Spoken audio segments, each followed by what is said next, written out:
Bonjour, j'espère que tout va bien chez toi. Hier, quelqu'un m'a demandé, mais pourquoi tu demandes toujours aux gens si tout va bien chez eux? C'est pas possible que tout aille bien. Et je lui ai dit, si, j'y crois. Je crois que tout peut aller bien. Tout peut vraiment aller bien. C'est ça en fait la bonne nouvelle du christianisme. C'est ça le premier message de Jésus. Aujourd'hui, dans l'évangile, nous voyons l'évangile qui nous est donné par Saint Luc, chapitre 8, de versets 1 à 3. C'est un court texte que nous lisons aujourd'hui. Saint Luc nous dit que Jésus allait de village en village et il annonçait la bonne nouvelle. C'est quoi la bonne nouvelle? Dans un monde où il y avait tant de difficultés, tant de souffrances, tant de maladies, tant d'épidémies. La bonne nouvelle, c'est que quoi qu'il en soit, tout ira bien. Le message chrétien n'est pas le message qui nous dit qu'on va vivre sans souffrir ou bien qu'on va traverser la vie sans difficulté. Non, non. Le message chrétien, c'est le message qui nous dit que nous allons bien sûr souffrir, nous allons bien sûr rencontrer des difficultés, qu'à travers tout cela, nous allons toujours nous en sortir. C'est ça le message de la résurrection.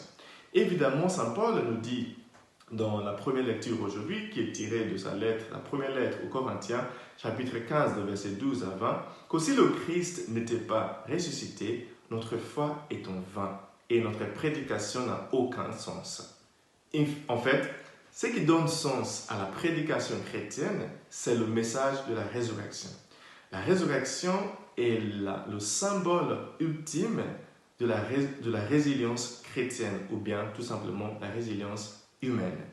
La résilience, c'est un concept que je pense que vous connaissez assez bien. Sinon, je vous invite à regarder sur Internet les travaux de Boris Cyrulnik, qui est un psychiatre français, ou les travaux de Dr. Elisabeth Kubler-Ross, qui est une psychiatre suisse. Évidemment, il y a beaucoup d'autres choses sur la résilience sur Internet, donc je ne vais pas m'attarder dessus.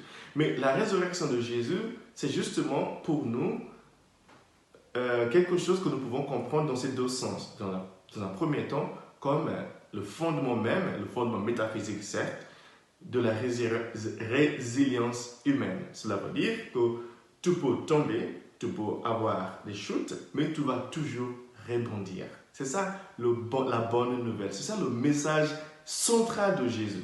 Et c'est presque comme s'il a dit à travers les prophètes, on n'a pas compris. En fait, il est descendu sur la terre pour nous montrer comment ça se passe. C'est pour ça que Jésus est mort et après, il est ressuscité. C'est comme un grand frère qui dit à son petit frère, tu vois, c'est pas si chaud que ça. Et son petit frère a peur. Il dit, non, je ne peux pas tenir la casserole. Mais il dit, mais c'est pas si chaud que ça. Et le grand frère prend la casserole et lui dit, tu vois, ce n'est pas si chaud que ça.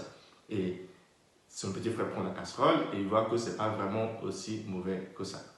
C'est exactement ce que Jésus a fait. Il a passé par les prophètes pour nous dire, n'ayez pas peur de tomber, n'ayez pas peur de mourir, n'ayez pas peur de souffrir, parce que toutes ces choses-là sont temporaires. Après, il y aura toujours une résurrection pour vous, et dans le sens symbolique, et dans le sens réel. Mais vous savez, nous sommes souvent très peureux, nous avons peur de la mort, nous avons peur de la souffrance, nous avons peur des difficultés, et du coup, on n'y croit pas.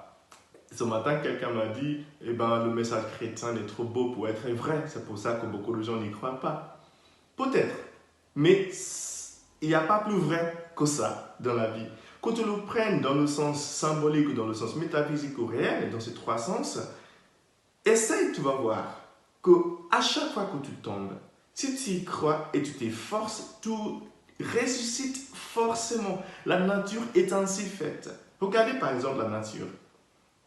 L'hiver arrive, les arbres perdent les feuilles, au printemps, tout ressuscite. C'est juste pour nous démontrer que dans notre propre vie aussi, quand nous traversons l'automne, n'ayons pas peur de l'hiver, parce qu'après l'hiver, il y aura le printemps. Chers amis, c'est ça le message central du christianisme, la résurrection. C'est pour cela que Saint Paul nous dit que si le Christ n'était pas ressuscité, nous n'avons rien à prêcher, nous n'avons rien à dire aux gens. Notre message n'est pas un message de péché, de culpabilité, de tout ce que tu veux. Notre message, c'est la bonne nouvelle. C'est de dire aux gens, tout ira bien. C'est pour ça qu'après sa résurrection, Jésus rassemble ses apôtres. Dans Matthieu 28, 20, il a dit « Allez dans le monde entier, annoncez cette bonne nouvelle, que tout ira bien.